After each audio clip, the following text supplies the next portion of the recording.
पुरी रे पुणी मातिले मंदिर लुटेरा प्रसिद्ध शिरुली महावीर मंदिर रे हुंडी भांगी टंका लुटि नेले दुर्बृत्त विलंबित राति रे विद्युत सरबराह विच्छिन्न करी अंधारर सुजोग नहीं मंदिर हुंडी दुर्बृत्त टंका लुटि नहीं घटना संपर्क में जानिबा परे सेवायत माने पुलिस को खबर देथिले। चंदनपुर थाना पुलिस और साइंटिफिक टीम घटनास्थल में पहुंची तदंत चलाई तेज एपर्यंत पुलिस दुर्बृत्तों टेर पाइने मंदिर हुंडी टंका लुट घटना को नहीं स्थानीय अंचल असंतोष प्रकाश पाई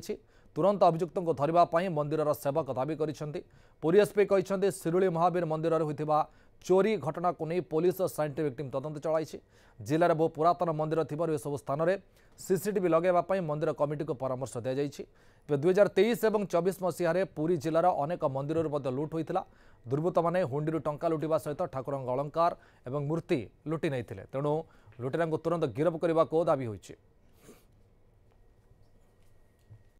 ये आज्ञा रात 3टार आमर जी भाई जी कका हे सी आसती चाबी खोलिया चाबी खोलिया भितर सेपट द्वार जानी द्वार जो आम अच्छी उत्तर द्वार सेपट खोली देती खोलिकी भितर जो आम जो भितर आप देखुवे जो हुंडी बाक्सटा से भांगिकी नहीं पैसा ये बर्तमान आज्ञा आज नुह ये परंपरा 7-8 थर एमती है। मुझे दुआर मंदिर खोलिली मंदिर जो खोलिली मंदिर खोलला बेलू से गोटे लुहा ग्रिलटे अच्छी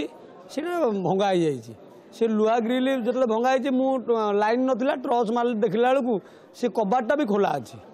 से कबाटा जो खोला अच्छी मुझे क्या न देखिए आम गाँव लोग से 2-3 जन थे मुझे कहली मुझे एमती घटना ना ताले मंदिर आ खोलनी नवग्रह मंदिर पटु जो एंट्रीटा नवग्रह पटु जो एंट्रीटी अच्छी गर्भगृह भितर को से ग्रिल टी भंगा होगी एवं ता भितर जो प्रवेश कलु आम जापर कि आम जो भितर हुंडी थाए नाट्यमंडप पाखे से हुंडीटे भी आमर जहाँ भी ऑफरिंग्स कि जहाँ भी आम डोनेशन थी भितर से सब भी किसी भी नाला सब मिसिंग थी आम आशा करूँ कि जो भी जी भी एक्यूज हे से निहाती एप्रिहेंड हे आ इन्वेस्टिगेशन भी त्वरित हो सारे आमर फोरेंसिक टीम भी आस सारे सेठी भी आमर local police team along with scientific team spot रे अछंती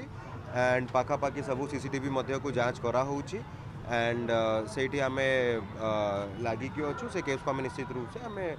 डिटेक्शन करूँ। वर्तमान शिवली महावीर मंदिर जो मैंने ये लुट कर जो भी अन्य गैंग पुरी रे किंबा पाखापाखी जो मैंने ऑपरेट करूँ से निश्चित रूप से धरू।